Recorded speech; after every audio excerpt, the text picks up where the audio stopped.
চাইলে আপনি 5টা খাবার দিয়ে 5টা আইটেম দিয়ে আপনি আপনার গোটাটা ফাইবার, এটা ফাইবার, অ্যাশ, প্রোটিন, উদ্ভিদ প্রোটিন, প্রাণীজ আমিষ প্রোটিন, এগুলো সব মিলে যদি আমরা একটা সুষম খাবার তৈরি করতে পারি। শুকনা গরু কিনে তারা মোটা তাজান করে, সেই ক্ষেত্রে যদি তাদের প্রোটিনটা যদি বেশি পাওয়া যায় তাহলে দেওয়া যায় 10% দিছি 20+। আমরা কোথায় মিক্স করতেছি দেখাচ্ছি।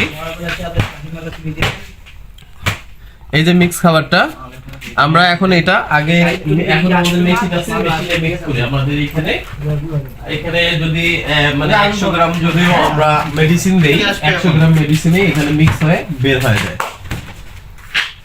মজার ব্যাপার হচ্ছে আমাদের যেটা গাভী বলে ষাঁড় গরুর খাবার বলেন, আমরা মানে আমি বরাবরই যে কাজটা করছি সেটা হলো প্রোটিন পার্সেন্ট দিছি 20+, এই জন্য দিছি আমার ম্যাক্সিমাম খাবার, মিনিমাম না ম্যাক্সিমাম খামারিরা আমার যে খামারিগুলো তারা গরু মোটা তাজাকরণ করতেছে। গাভী তো আছেই, গাভীতে 18-20% প্রোটিন হলে এনাফ, আমি 20% সেটা দিচ্ছি। আর আপনার ষাঁড় গরু বা মোটা তাজাকরণের জন্য 17-18 সর্বোচ্চ এনাফ, আমি 20% দিচ্ছি। এই কারণে আমার যে সকল গরু, যে সকল খামারি ভাইরা তারা কিন্তু শুকনা গরু কিনে তারা মোটা তাজান করে, সেই ক্ষেত্রে যদি তাদের প্রোটিনটা যদি বেশি পাওয়া যায় তা দেওয়া যায়, সেক্ষেত্রে দ্রুত গ্রোথটা আসে।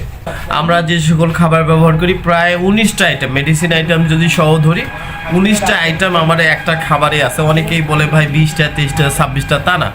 আপনি আপনার খাবার মতো সঠিক যদি প্রোটিন মাত্রাটা, ফাইবার, অ্যাশ, প্রোটিন, উদ্ভিদ প্রোটিন, প্রাণীজ আমিষ প্রোটিন, এগুলো সব মিলে যদি আমরা একটা সুষম খাবার তৈরি করতে পারি তাহলেই সবচেয়ে ভালো। আপনি 26টা, 30টা, 40টা, 100টা মানেন কোনো সমস্যা নেই।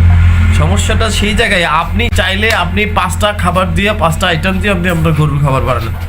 এটা অনেকেই বলে ভাই এত খাবার না, আর যদি বুঝি থাকে যে গরুর খাবার তৈরি করতে গেলে মোটামুটি আপনার প্রোটিন 20% দিতে হবে, ফাইবার দিতে হবে, অ্যাশটা প্রোটিনের, উদ্ভিদ প্রোটিন, আমিষ protein, calcium, toxin binder, enzyme, soda, এটা অনেক কিছু আছে, এগুলো না বলি আমাদের চিতাগুড় আছে।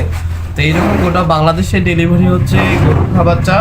আমরা গুণগত মান ঠিক রাখি যেন খাবারের রেটটা যেন কম হয়, আমি সর্বোচ্চ চেষ্টা করতেছি। আপনি আমাদের সঙ্গে চ্যানেলের সঙ্গে থাকেন, একদম খুব কম রেটে ভালো মানের খাবার, এর চেয়ে খাবারের রেট কম হয় না এমন কোয়ালিটির খাবার দেবো আপনাদের ইনশাল্লাহ। সবাই ভালো থাকেন, সুস্থ থাকেন, খোদা হাফেজ।